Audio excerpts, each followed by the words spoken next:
Today we're going to devote our attention to the 18th century and to this changed worldview in the 18th century, one aspect of which goes under the name of Enlightenment. We mentioned it very briefly before, but I thought it would be worth expanding upon the topic.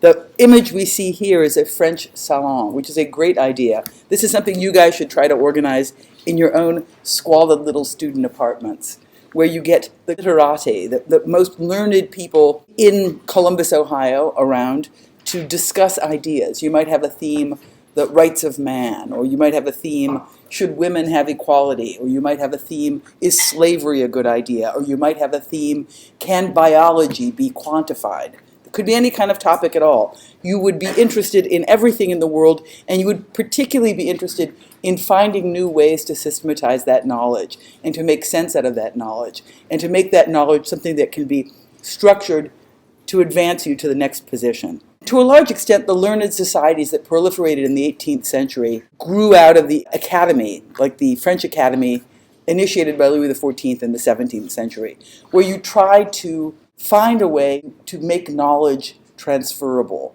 and not kind of a secret cultish information. We saw that under Louis XIV, the academies of the arts were teaching architecture, were teaching painting, and there were also academies of science proliferating that kind of information. And they would have competitions, which is pretty interesting, competitions on these various topics. And they were open to everybody, not simply people who were within the academy, but also everybody in society, including women. So of the, let's say, 1,200 competitions that the Academy of Sciences had in France, about 50 of the competitions were won by women. And that seems like a pathetic little number. But if you consider that women had no opportunity to receive the same kind of education that men did, or if you even consider the fact that they were allowed to compete at all, that begins to show you that the world is opening up. This opening up of the world is called a number of things, but let's call it the Enlightenment. And the term Enlightenment comes specifically from an essay by Immanuel Kant, which is Beantwortung der Frage, was ist Aufklärung? I only teach so I can say things like that out loud.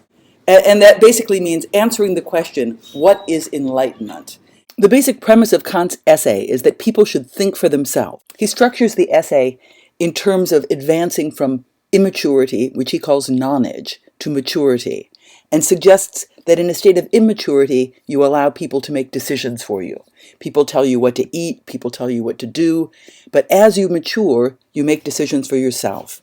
And he suggests that for the most part, in society, people are not making decisions for themselves, but they're relying on books, or their minister, or their physician to tell them everything to do.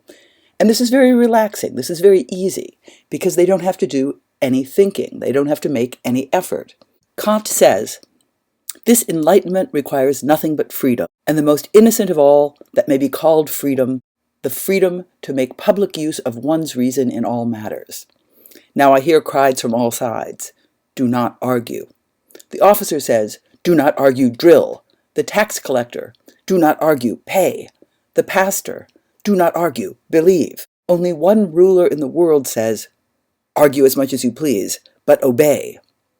We find restrictions on freedom everywhere. But which restriction is harmful to enlightenment? Which restriction is innocent, and which advances enlightenment? I reply, the public use of one's reason must be free at all times. This alone can bring enlightenment to mankind. Kant suggests that it is required that people put aside dogmas and formulas, put aside mechanical tools for operating in life, and at every moment think. Kant says the conditions for enlightenment require only one thing, freedom. Freedom to use your own reason at every moment. This embrace of knowledge, embrace of progress, and reaction against the kind of measures that were put into play in the Counter-Reformation. Things like the Inquisition, for example, whereby people who held a divergent point of view were burnt or tortured or whatever. So some of the basic tenets of the Enlightenment are an interest in progress, religious tolerance. This is a medal from the Holy Roman Emperor Joseph II, claiming that it is no longer against the law to be Jewish or Protestant. Good law. An interest in nature, nature as something authentic, something that can be used as a model to show us how to cleanse our spirits from the kinds of corruption we receive from being in the cities. freedom, equal rights, and education. And specifically, the Enlightenment is against institutions, received institutions like organized religion or feudal institutions like kingship or slavery or any kind of bigotry. These are a couple of Enlightenment quotes. The first one is Immanuel Kant's slogan, "Dare to know, have the courage to think for yourself." And again, this is contrary to what people were told to do in the past. You were told all you could do was recover knowledge, recover ideas that had already been thought. Nothing that you think for yourself is as valuable as something that comes down through tradition and has been authorized by history and by authority and by religion. Or Voltaire says, and again, think about this as something coming in the wake of the Counter-Reformation, where fanaticism is really something that's creating visible discomfort to many people in society. Once fanaticism has corrupted a mind, the malady is almost incurable. The only remedy for this epidemic malady is the philosophical spirit.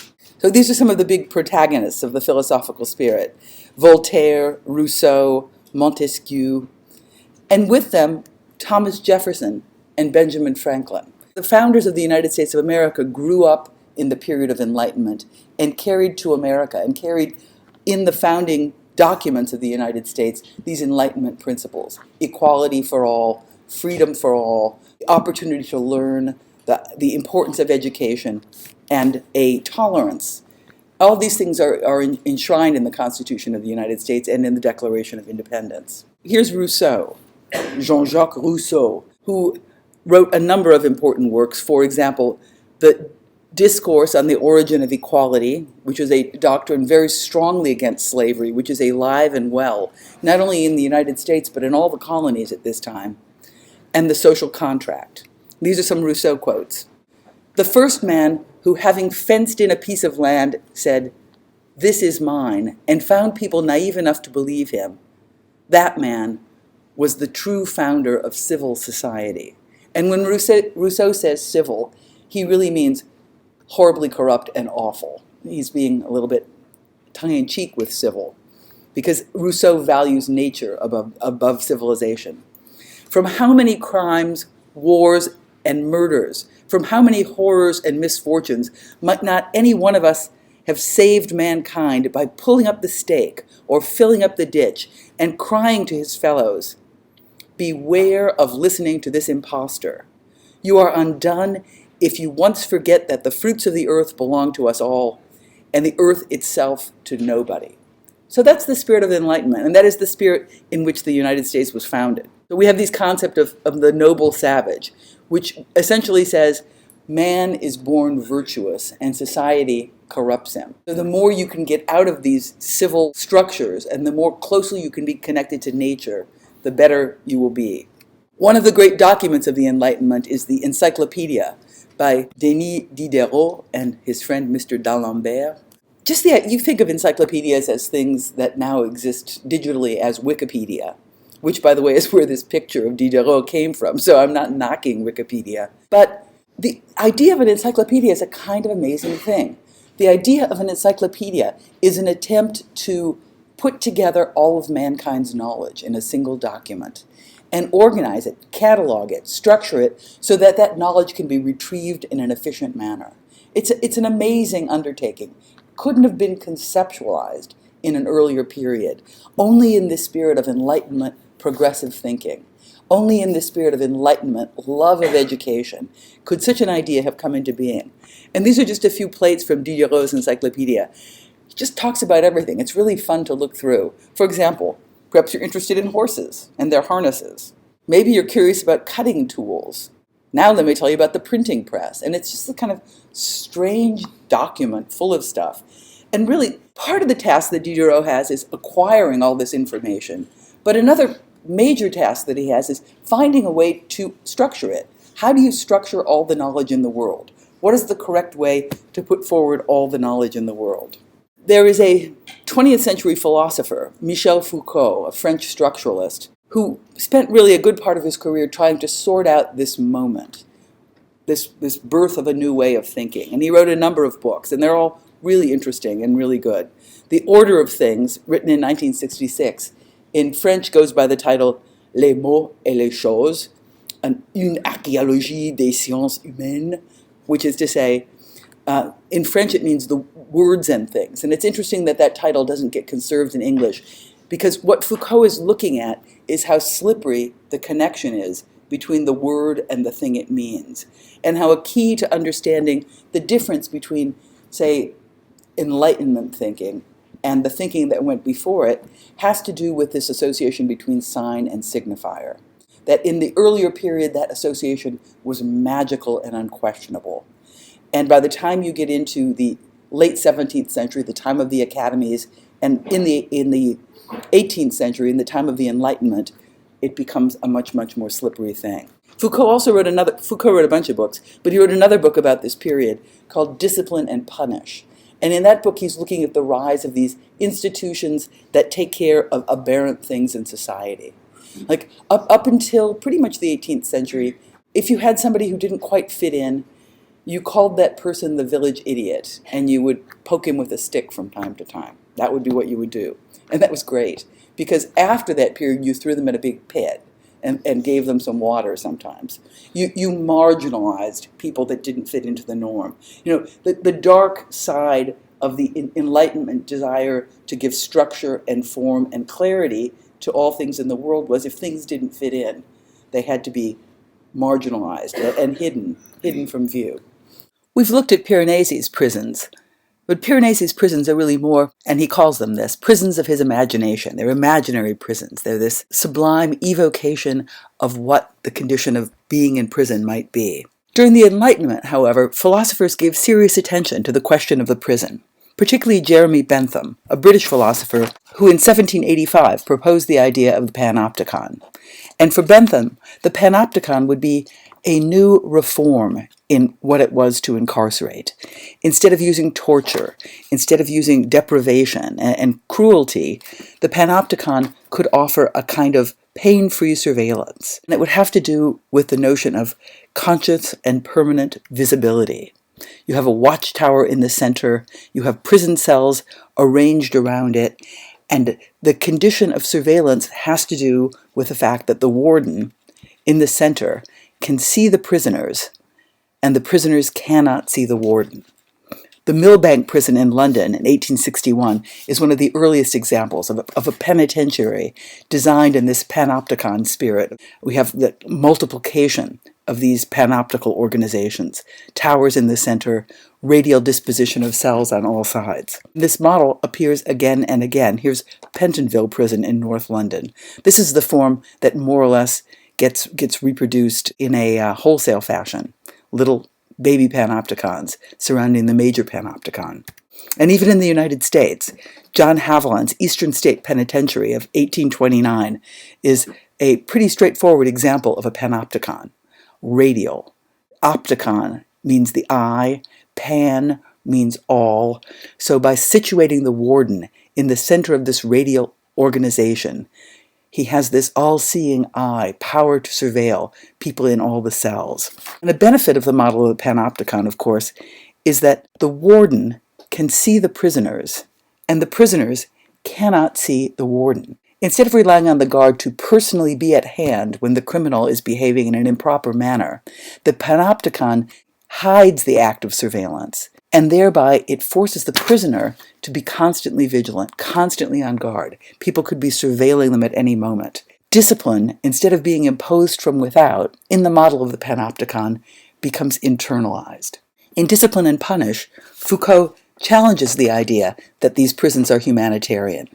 Instead, he thinks that the panopticon is a diagram for producing docile bodies for a new industrial age. And in fact, this panopticon model, originally applied to the prison, becomes something that is used again and again in other kinds of institutions, like insane asylums, or factories, or hospitals, or schools.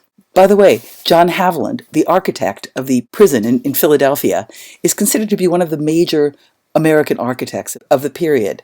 Most of his work is this very decorous Greek Revival architecture, like St. Andrew's Episcopal Church in Philadelphia. He was also the architect of the Franklin Institute in Philadelphia. And the Franklin Institute is really a learned society where people come together and discuss scientific issues. By the way, not that many true panopticons were constructed. This is a pretty great-looking one in Cuba, closed in 1967, where there is, in fact, almost a literal representation of the diagram. The warden in the center, the prison cells displayed all around. And you might be inclined to say, wow, those Cubans are crazy. Here's one in Illinois, the Illinois State Penitentiary, really very, very similar in its general disposition to the Bentham diagram and to the Cuban one. And here it is on the outside, really quite an extraordinary looking thing. One thing that Foucault talks about in the order of things is this painting, great painting, Velázquez's Las Maniñas, 1656. This is a Baroque date, but it's at the cusp. It's this moment when there's a shift taking place between how people see things. By comparison, look at something like the Mona Lisa. Perhaps you're familiar with this painting. If you had to say what the subject of the Mona Lisa is, it would be pretty easy to say, well, it's this woman standing in front of a landscape. But clearly the subject of this painting is the woman. There's only really one focus in the painting. If you come back to Las Maniñas, you have to say, what's the subject of this painting? And you might be inclined to say, well, it's probably the little princess, the infanta here. But you would be wrong, because those of us who speak Spanish, that means not me, would say Las Maniñas means the handmaidens. So Velázquez is very clear not to say portrait of the little princess, but rather the handmaidens. And we see this range of handmaidens surrounding the little princess and primping her. So what's this painting about? And Foucault says the fact that this painting is about so many things is what makes it kind of window onto this changed way of understanding the world. It's not about a thing at all. It's about relationships. It's about ways of seeing. It's about ways of viewing. It's about framing and concealing and lines of sight. What is the little princess doing? Clearly the handmaidens are sort of doting on the little princess. But what's the little princess doing? She's looking out toward us. But is she looking out toward us? And a clue might be, what is this thing in the corner? Any ideas? A canvas, yeah. It's a canvas. And this is a self-portrait of Velázquez. So he's painting himself, painting a picture, which is already a very reflexive, self-referential kind of content for painting to have. Who's he painting a picture of? Any ideas? Yes? The people in the foreground, these guys? Well, kind of, except no, totally wrong. Yes? Where are the mother and the father of the little girl? Right, exactly. The mother and the father, we call the mother and the father of the princess by a special name. Do you know what that name is? King and Queen. You seem like a smart girl, Lisa. I'm shocked that you didn't have the vocabulary to come up with that. So we have the king and queen over here reflected in the mirror, looking back at us, looking at them, while Velázquez is looking at them. Princess is looking at them. The little dwarf, because every Baroque court has to have a couple of dwarfs, and this is one at this court, is looking out at them. And there is this kind of constant thrust and parry. There's even somebody here framed as if in a picture, but framed by a door, looking at the picture, framed by a frame. We're looking at a frame that frames the picture of people looking through frames at frames of people framed in a picture reflected back at us. It's a rather complicated space. You kind of long for the clarity of the Mona Lisa. In fact, I have seen this displayed, and I swear it wasn't a dream, although it easily could be, because I've been back and it wasn't like that. It's in the Prado in Spain, and I've seen it there with a mirror in the room.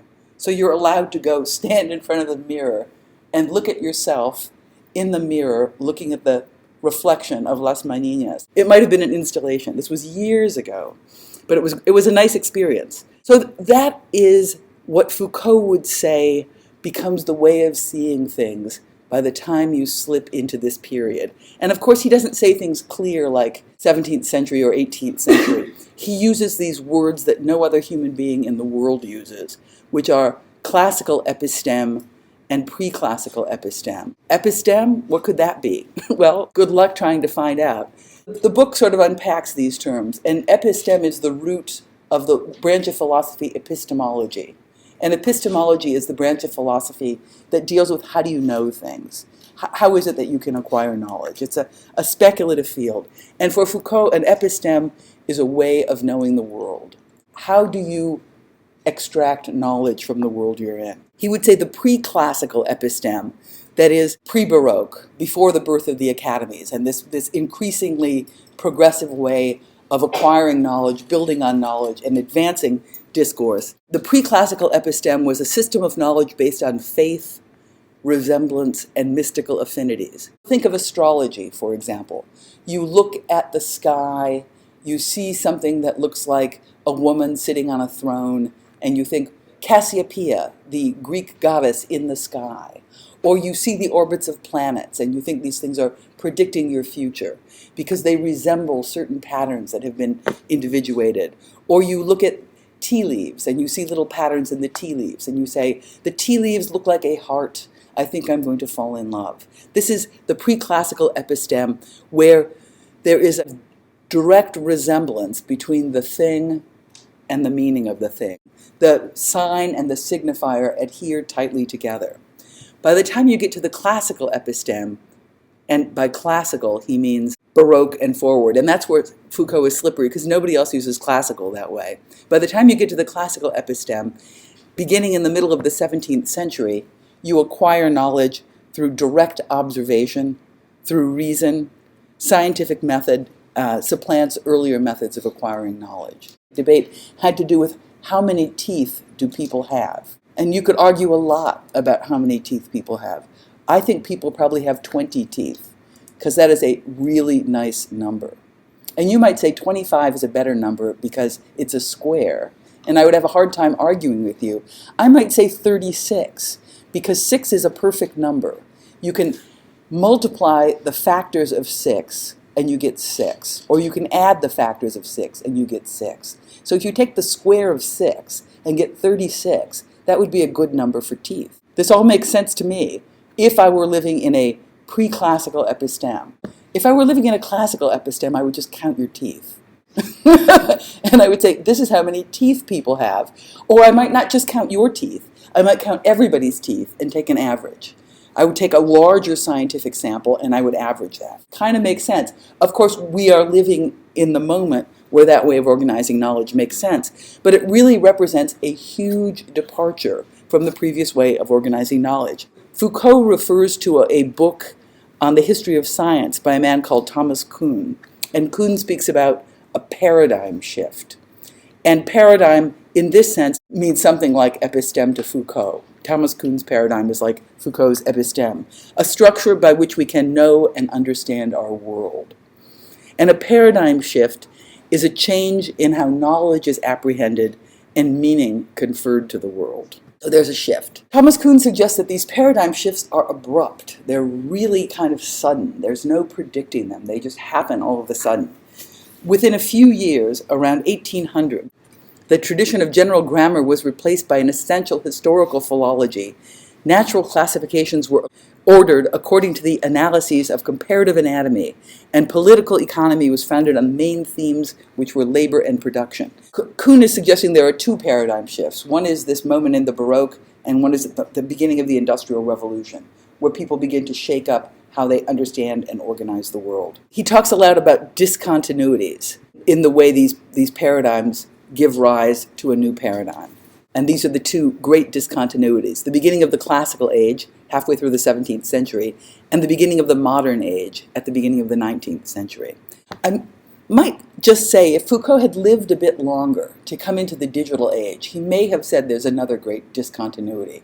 Because I really think that there's a huge difference in how knowledge is disseminated and how knowledge is apprehended, and how the field of knowers shifts when you're in the digital age.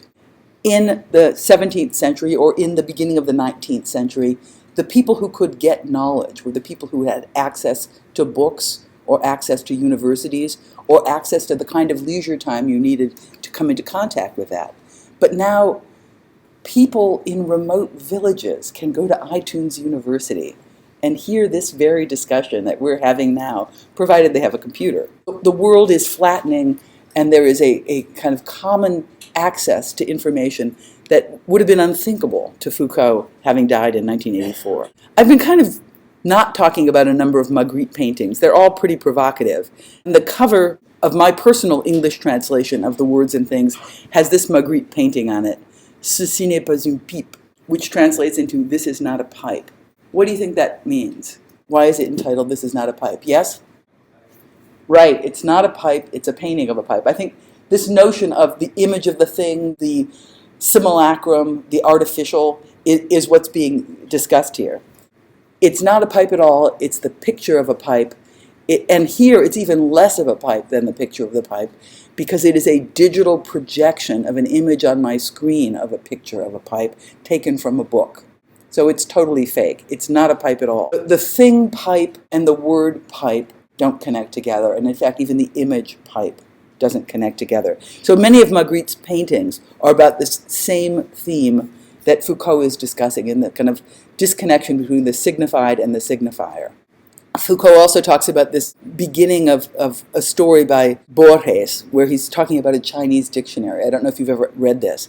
It's so funny. It's somebody trying to make a list, trying to catalog things in a Chinese dictionary. Foucault quotes an essay by Jorge Luis Borges called The Analytical Language of John Wilkins. Borges typically invents erudite sources and then discusses them, and this seems to be an example of that. He's looking at a Chinese encyclopedia, the Celestial Emporium of Benevolent Knowledge, and this is how this document purports to categorize animals. And this is just an illustration of how hard it is to put together an encyclopedia. How do you categorize things? Foucault suggests that this method of categorizing the animals shatters all known methods of holding thought together. Borges gives us 14 categories: those belonging to the emperor, embalmed ones, those that are trained, suckling pigs, mermaids, fabulous ones, stray dogs, those included in the present classification, those that tremble as if they were mad, innumerable ones, those drawn with a very fine camel hair brush, etc., those that have just broken a flower vase, and those that from a long way off look like flies. You begin to get this kind of categorization that seems crazy, of all these things that get lumped together in a seemingly random way, because the structure of language that underlies that is quite different. So let's just look at two more paintings again as a way of getting at a difference between the classical and pre-classical way of looking at things. This is Mantegna, Dead Christ, 1450, great Renaissance painting. Mantegna, Northern painter. What do you think that the Mantegna painting is about? The title might tip you off. It's about Christ. It's about dead Christ. It's about the mourning of Christ. And it's using perspective, which is pretty new in 1450. It's using it not simply to represent the image of the dead Christ, but to increase the emotional value of the dead Christ. There is this slab, and the feet project beyond the slab almost into the space of the viewer. The powerful presence of the dead Christ is so great that the mourners are pushed to the margin. The space of the painting can't contain the grief created by his death. It's a kind of very, very strong painting that uses perspective in a way to enhance and amplify those meanings. This is a Magritte painting called Euclidean Walks. Can anybody see what's going on in this painting? Yes. Right, exactly right. There's a painting. This is an easel. Here's a painting. Here's a window. What we're looking at, in fact, is not really the view through the window, but the reconstructed painting of the view through the window. And the image is deliberately confusing. Deliberately, because Magritte is interested in this impossibility of knowing and how things and words conceal the truth behind things. So here we have a little conical tower and a little medieval castle. Here we have exactly the same shape, but it is a road receding off into perspective. He's fooling us. We have a painting that's apparently symmetrical, but it's representing two radically different conditions: extreme foreground and extreme recession into space. In many ways, this Magritte painting is like the Velázquez painting. It is a frame within a frame within a frame, constantly removing the immediacy that you have with your engagement of the object. A lot of that sets up the beginning of the modern condition. And as we move into the 18th century, we're moving into the modern condition. There are a number of people who pin it there. For example, the architectural historian Joseph Rickwert writes a book called The First Moderns, and the first moderns are in the 18th century. One condition of the modern that Foucault underscores is this notion of self-consciousness, that you are aware of the act of doing the thing that you're doing. Magritte's painting very much is about making a painting.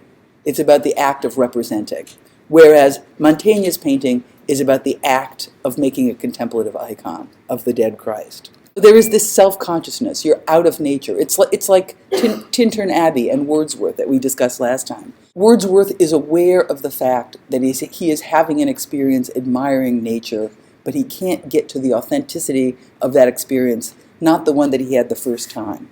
So that's it, remorse of self-consciousness. Has anybody read Ulysses by James Joyce? It's a big crowd here of James Joyce fans, I see.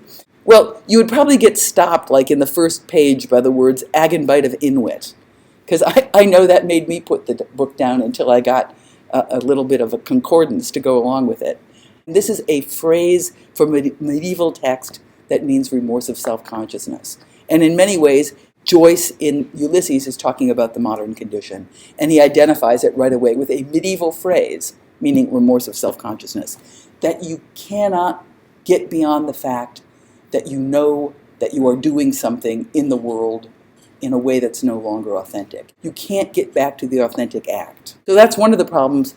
And in this context, you begin to have this reemergence of interest in aesthetics, in the idea of beauty. Because if art is no longer directly about something, about some transcendental referent, like it was in Mantegna, then what is art about? What is the content of art? And the content of art might be about beauty. It might be about an intellectual engagement with beauty. The content of art might be about stirring up strong motions. The content of art might be some witty game about what it is to make a picture. These become the subject of aesthetics and so forth. And then there's also the idea of taste. And taste has to do with judgment. How do you make judgments about whether something is a good work of art or not? Taste is critical in the Enlightenment period because it's what you can get through learning. It's what you can get through knowledge. It's what education can give you. The acquisition of taste is a progressive act, just like knowledge. So here we have Louis XIV. I just like to show him because he's so good looking. And again, we see this image that we looked at briefly before of the primitive hut, a modern desire, derived from Vitruvius's description of the first architectural act, the primitive hut.